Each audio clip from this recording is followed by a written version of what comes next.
Ryan Lindner had two sudden, unexplained cardiac arrests at a young age. This forced him to explore different perspectives from profound, life-changing events. Priorities change when time becomes precious. Problems look different when you have no energy left to give them. Ryan says, and I love this, if you are not living, then you are dying. Today he is going to share how you can start living every single day. Have you ever felt like giving up, quitting, throwing in the towel? Welcome to Never Ever Give Up Hope featuring Carol Graham. She's an author, health coach, and motivational speaker. Backed into a corner multiple times in her life, Carol shares with you stories on how she overcame some of the toughest obstacles a person can go through in life, but refused to give up hope. Rather than admit defeat, an opportunity was presented, and it involves each and every one of you. Carol will feature spectacular guests who will share their messages of hope, encouragement, and their inspiration to prove why life's adversities only make you stronger. And now, welcoming the host of the show, here's Carol Graham. Ryan Lindner is a personal development specialist who has worked as a behavioral coach for clients and top organizations all over the world. After two sudden, unexplained cardiac arrests at a young age, he began to explore different perspectives with clients that come with any profound, life-changing event.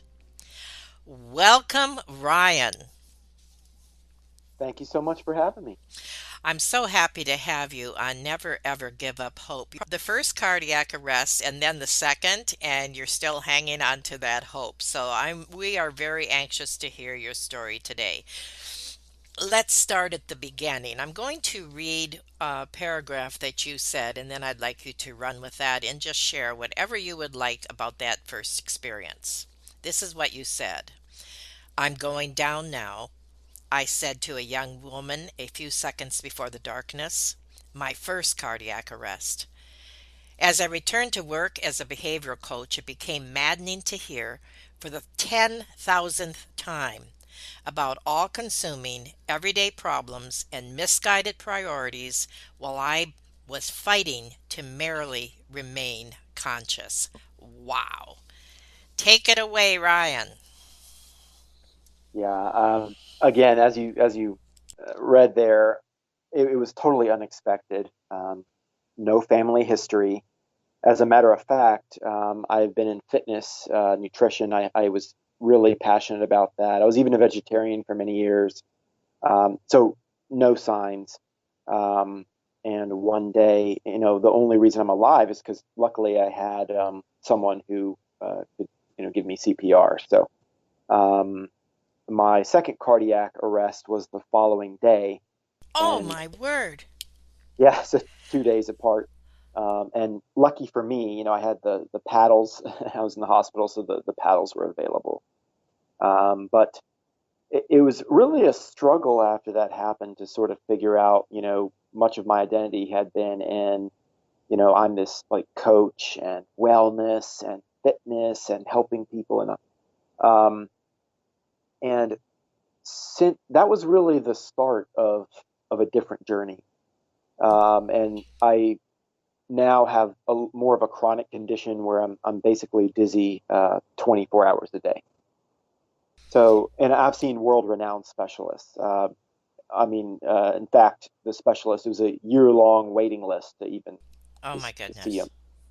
him. Um, I've seen every specialist, and it's um, they can tell me a lot of things about what they think it is, but never a cause.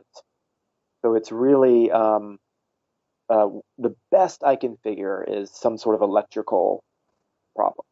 How long has this been Um, going on? well, I've been uh, on this journey, I think, since my cardiac arrest for over 10 years. Wow. Go ahead. Yeah. So it's just been, it, I wish, a lot of people think, I went through that and suddenly I had this epiphany or this awakening. As a coach, for some reason, I always kind of already thought along those lines. I mean, I devoured personal development, and, you only live once. And I kind of already thought that, Mm, but I think what's different is most people, they look for self-help, right? Or as I sometimes call it, shelf help, and sits on the shelf and it sounds good, sounds motivational. Month or two goes by, and they're back to their old habits. exactly. And they sort of get caught up in the daily noise, the daily to-do list, things like that. For me, if I don't have boundaries, like real Mm, concrete, I get sick. I get really sick. I start blood pressure tanks, uh, clammy, lightheaded, super dizzy, like I'm on a boat. Just and I go downhill. So I have learned because I've had to really hmm. be good at time management and really manage my what is really important. And that includes worrying. Is what we worry about important most of the time? No, it's not. So Hmm. I have learned to let a lot of that go. Let's start with worrying. Well, I grew up and I think of all my clients that I've had over the years, and I had just awful, awful anxiety, um, big worrier. So for me to make that shift was really a leap. Um, very introverted, uh, kind of a quiet natured guy, which some of my clients might be surprised to hear because in professionally, I'm not shy. Professionally, I'm fine, but it's really how I recharge my batteries and what drains me, what drains my energy. I mean, I'd rather, sit outside with one of my animals here and just enjoy the afternoon than go out for a noisy evening. Um, so yeah, I think coming to terms with, what am I going to do now? Who am I now? Um, the worrying, I had to really become clear. And there's one question I ask myself that I've sort of made a habit, and it's, what do I actually know about a situation? And for most people, they live their lives with mostly assumptions. So let me just, if I could, just give you a 30-second example. Sure, absolutely. Someone cuts you off in traffic, and for most of us, we're angry. We are furious. We might say a few words, a few choice words there, maybe a little yelling, honk the horn, what have you. Um, Now, what do you actually know about that situation? Now, if and I tell this a lot to clients, is now let's suppose you found out that the person who cut you off in traffic has their pregnant wife in the car who's like in labor. And would that change your opinion of the situation? Like he's racing to the hospital. Most people say, yeah, yeah, of course. Um, or let's assume that he just made a mistake. Just made a mistake. Do you ever make mistakes? I certainly make plenty. Um, when I make a mistake like that, I feel terrible about it, and I usually, oh, I'm so sorry. Um, or number three is, let's assume the person's just a jerk. But what we do is we go on this like mental commentary for the next 20 minutes. This person's moved on with their lives. They're sorry or they're not. Exactly. It makes no difference in the situation, really. But we live in assumptions. And when it makes no difference to the situation, we have this like mental commentary. And meanwhile, you've devoted energy to it. And that was what I used to be. and just the worrying and the constant dialogue in my head. But now, I mean, I've been wheeled out of places on, I've had paramedics come for me. I mean, I've been in just some terrible, PTSD, things like that. So it just, I've had to learn to say, you just me waking up and feeling good and having a day where I'm like, I'm not as dizzy today. I'll take that. And I really focus on maybe some of the smaller joys, I've got, as I mentioned, I love animals, got animals, a little zoo here. And they just give me so much, you know, joy. So I've had to get really clear on what do I think about and why do I think about it? That is so well stated, and I relate, as I'm sure many of my listeners will relate. My husband was in a car accident 30 plus years ago, which left him with brain damage. And so every moment of every day is something that he basically thinks about because of the pain level, for one. So I can relate in what you're saying, not from my personal experience, but looking through his eyes. And it is very real. And you have become extremely aware of your moments, correct?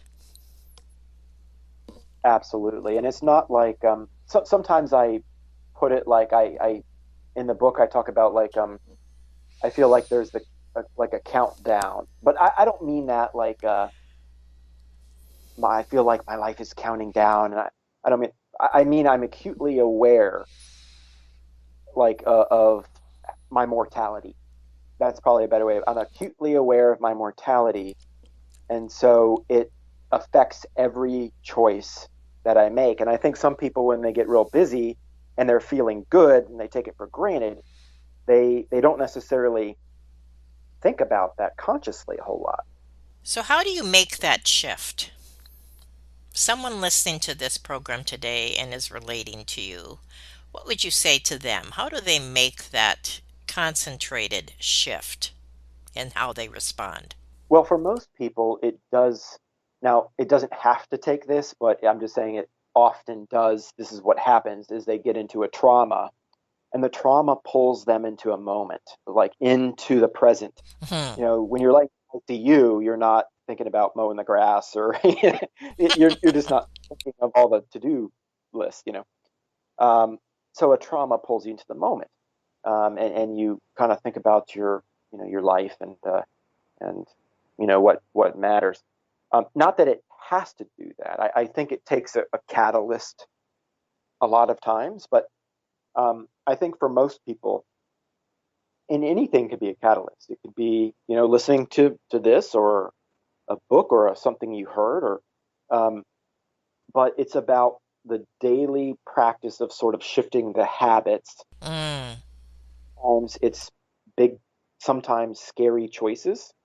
Getting out of your comfort zone might be leaving a job that's been toxic in your life. It might be sometimes, often, scary, big choices. One thing that you said that I'd like you to expound a little bit more on, and that is the life changing moments that pull you into clarity. Now, you've already addressed this a little bit. Just address it some more, please. I think with my dizziness, again, I mentioned, I'm kind of acutely aware. Oh, okay, I'm not feeling well. I need to prioritize sort of the self care, and people interpret that as sometimes, oh, I must be miserable, or I think happiness is often a circumstance, right? And I think as we go throughout life, I am choosing things that allow me to explore my life and do the things that bring me joy. And I think often, and I've worked with a lot of clients in their careers who are just stressed to the max and working crazy hours. And um, Hmm. if we look at our current circumstance, it's kind of easy to get down and say, oh God, this is where I am. But if you really think about it, much of where we are is after a long series of micro decisions that we've made, sometimes over years. And sometimes, it's going to take changing those decisions as I mentioned, to kind of get us out of that. And I've had to make a lot of tough decisions in my life, and it could have been um, letting some relationships go. It could have been changing jobs. It could have been moving.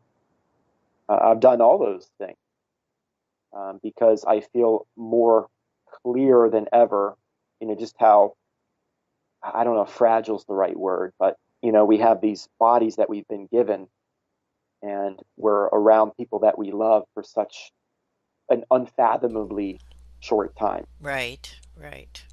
And I'd rather, to me, the choices are clear. What exactly is a behavioral coach? Well, a behavioral coach isn't a counselor where we sort of dig into the history of the problems. We're more about changing habits and changing current behaviors, kind of into the future. So I've worked as a health and wellness coach. I've worked as a career coach. I've helped people through big transitions in their lives. Sometimes, getting out of their comfort zone. A good example of that is, working a lot with introverts because I can relate, helping them sort of align with their goals, overcome things, even like stage fright. So it's Yes. that mental dialogue that we have, and kind of shifting that. Okay, well, that makes sense. I appreciate you clarifying that. Well, we are going to take a very short break, and when we come back, we're going to talk about your book, but also some other things regarding priorities and problems. So stay tuned. We'll be right back. Carol Graham would like to show you the path from misery to miraculous triumph in her fast-paced memoir, Battered Hope. She relates her determination to succeed as someone who experienced one horrendous nightmare after another: gang raped and left for dead, loss of a child, husband falsely imprisoned, and cancer. Nothing could break her tenacity or faith. No matter what you face, heartache, loss, suffering, or injustice, Carol will illustrate how she became a victor the same way you can. The secret is to never, ever give up hope.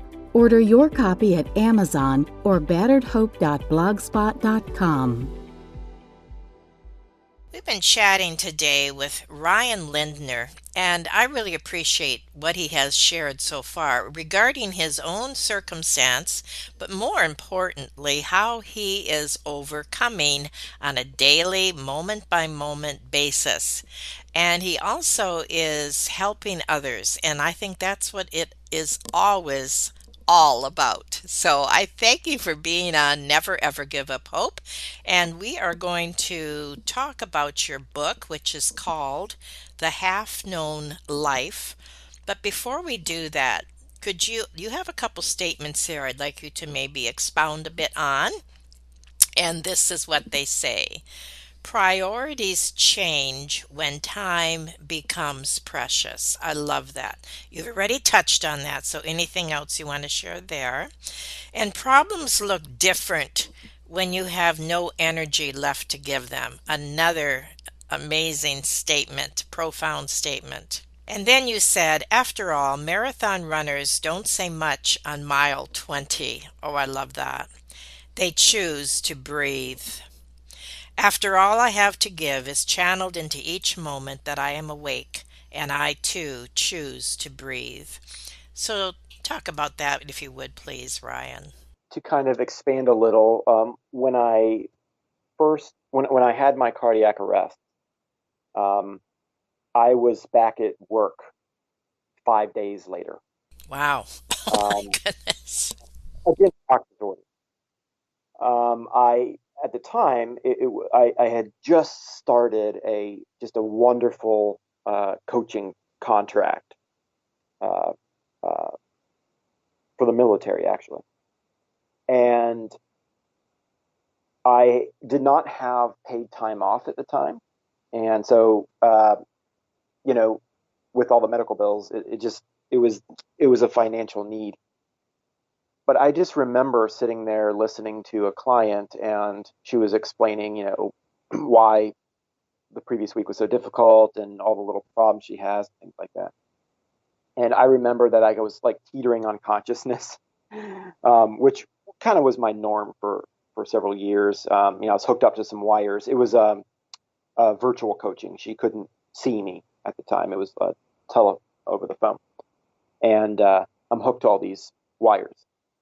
And I just thought her problems just sounded so different because all I was concerned about was just, because to me, if I lost consciousness, which is totally frightening, Of course, of course. you lose control, and I didn't know what would happen because obviously, a couple days prior, I just had, some cardiac events, and I did have a pacemaker installed. I should add that, but I want to circle back to something I said earlier, which is like when you're in the ICU, you're not thinking about, mowing the grass or anything like that. But I think it's important to understand the to-do list will always be there, right? And we always kind of rush through it. So I Right, approach right. each day like, you know what? I'm just going to do what I can do today, and that's fine. And then tomorrow I'll do the same, and the next day I'll do the same. And it's no longer so much of a rush to get through these things because, you know, for parents out there, parents and homeowners and stuff like that, the stuff you, especially as a parent, it just never ends, right? So, each day you just take it as it comes. So you learn to let go. You learn to let go. Prioritizing. Force prioritizing. Yes, yes, exactly. So now tell us about your book. Who should read it? What type of book is it? And anything else? It's not a typical self-help. Um, so it's more of a a tool for exploration is the way I look at it. And the quote actually, or the half known life, it actually comes from a quote from Moby Dick. It's like, I think back of all the clients I've had, and I've had CEOs, executives, military generals, all kinds of things. I've had a psychologist once, and I was like, psychologist? What? I thought they were, and I realized we're all just people, and we're all going through something. And no matter how smart you are, and had I've worked with some super, super smart people. No matter how smart you are, we can't always see ourselves. We can't always Right. see ourselves. And so you asked me earlier, like, what would you say to people who want to change? Well, I think that's a good place to start is what are your blind spots? And that's really the purpose of the book is to ask the right questions so that you're exploring kind of in your own head. And I think what's different is it's not all sunshine and rainbows. It's honest, right? And it's Hmm. from the perspective of someone who is in the constant they're going through. In the case of what I did, not knowing is this next moment, kind of my last. And when you look at a lot of self help out there, a lot of it is very sort of academic, where it's you have an expert or a guru or something. I think this might be different in that you know I work a lot with introverts. I'm an introvert. I I have gone through the experience that I often help with. So not a typical self-help, but one that I think is for open-minded people who really want to explore kind of within themselves. I appreciate that. And I also am wondering, how do you handle fear? Because I think that is something that people may be thinking about as they're listening to this, and they are in precarious situations in their own lives. How do you deal with that? Well, I think there's maybe different degrees of fear there. Like, I'll use an example I used earlier: fear of like public speaking. That's one fear, and then you've got sort of the fear of, well, you know, death in other cases. Um, but I think a fear that people can wrap their head around, um, sort of an everyday fear is sort of that anxiety, the public speaking. Right, right. I think most people treat it as something that must be overcome or fixed. So therefore, there must be something wrong because I got to fix it. And so we hear advice. When I was a kid, it was like, oh, just picture people in their underwear, or like Mm-hmm, mm-hmm. some crazy advice. And there's some good tips out there, but I think for me, I had it really bad. I would actually sweat through my shirt. It was that bad. Oh Like my it was word. real bad. Yeah, so bad. And now it really doesn't bother me at all. And it's because it all starts with your self dialogue. It really does. And I say, you know what? Maybe I'll treat myself as like somebody maybe I care about. And I think the fear is, oh my God, all these judging people and things like that. I learned to accept and own however I was going to show up. So let me just create some clarity there. So rather Sure. than saying I'm sweating and I am stuttering and I'm turning red like a tomato or something, um, rather than being upset with myself, like, oh, I've read all the books. This shouldn't be happening. I want to overcome this. I shouldn't. Now I don't care. I accept however I show up, however it is. If I'm going to sweat, I'm cool with that. I'm good. I really am. I've gotten to that place because that is what I did, and I love that person, and that's the person that showed up there. And I'm a person, a human, just like everyone else, and everyone else would probably feel anxious too, which is often true. So I think once I owned it, the fear actually dissipated a little bit on its own. I stopped treating it as something that had to be fixed because a lot of times, even if we intellectually understand something, the body is wired. Like, even if I'm not even nervous at all, my body I can go up, it's reacting here. Um, but I think once we, again, we treat ourselves, as if we're people we care about and not berate ourselves for not meeting expectations or whatever, um, then you naturally come across more relaxed. You think part of that too could be gratefulness? Like you're grateful just to be alive and just changing your focus to being in more of a Thanksgiving type of mode, a gratitude mode. What do you think? I think just being grateful. I'm just grateful to be there. I'm just Exactly. grateful to have the opportunity to even speak on it. So for me, again, coming back to the worrying we were talking about, I'm just not concerned about if I'm turning red or not. If I'm turning red, then I guess that's what it is. But and another important tip would be talk to groups just like you would talk to a person. They're not this Right, big right. scary group. Talk. I mean, most people are fine in individual conversation. I mean, we're talking right now, right? And in a big group, I would just look at individual people and just talk to them like I would in a Exactly. conversation. I remember well, I used to teach public speaking actually, and one of the things I used to say is find a receiver in the audience and concentrate on them. That's perfect. Don't look at the guy that has his arms crossed and he looks like he would rather be any place but there. Absolutely. Yep. Now, you made a statement I'd like you to talk a little bit about, and that is why wait until you are burnt out or for a life-changing event to occur before getting real about your life?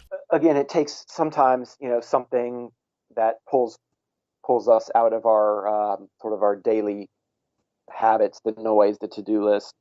Whoa! Now I'm awakened. I guess something happened. I intended that more along the lines of like career, right? That's it. Most people, their careers create a lot of stress. I've worked with a lot of people, as I mentioned. I've helped a lot with like career transitions and things like that. Think about, most companies they hire roles and not people. One thing I used to do is track turnover for companies, and then I used to help them, with programs like leadership training, things like that. But it's not that we have a work life or a personal life. It's all just life. Hmm. Hmm. There's no separation. It's just life, and I don't want to go every day somewhere where you're miserable. And hopefully, for people who are listening, it's not the case. But a lot of people become very sort of complacent or stagnant and stay there. Could be fear or uncertainty, but This is your life. And, if your job isn't aligning with your priorities, then maybe you fire the job. you know, again, there is no work life, there is no personal life. It's just you and the time you have here, and your purpose is to be an explorer of your life. Oh, I like that. Be an explorer of your life. Now, the name of your book, The Half Known Life, challenges conventional thinking of success, identity, and personal change. And it is available on all the regular channels, Amazon, etc. Yes. Yep. What would you like to challenge the audience with or just share as an encouragement? Most people, when I talk to them and when you meet someone, they say, "So what do you do?" Or "What do you do?" Right? It's like, I am blank. I'm a nurse. I'm an accountant. I'm a manager. I'm a this. And I would say that is the purpose of the book, is to get you understand what that means. As I mentioned, I worked a lot with military, and in the military, you become the role as like a lifestyle. And I always say, who would you be on a deserted island? Would you be a general, a lawyer, a doctor? No, it doesn't matter anymore. There are no roles. You're on a desert island. You were just there, and you're a person, and that's it. So I think, I guess in closing, I would say, and this is the crux of the message, is you're not a noun, you're a verb. And say that's the general message. I like that. You are not a noun, you are a verb. All right. Thank you so much, Ryan, for sharing today on Never Ever Give Up Hope. You certainly have given us some things to think about, some challenges, and again, thank you. Pleasure was mine. Thank you for having me. Thank you for listening to Never Ever Give Up Hope, featuring Carol Graham. Did you know that most people succeed because they are determined to? Quitting was never an option. Carol loves your comments and will respond to each one. So please subscribe and review this podcast. A rating of 5 stars would be outstanding and appreciated. Remember, if you are still here, there is always hope.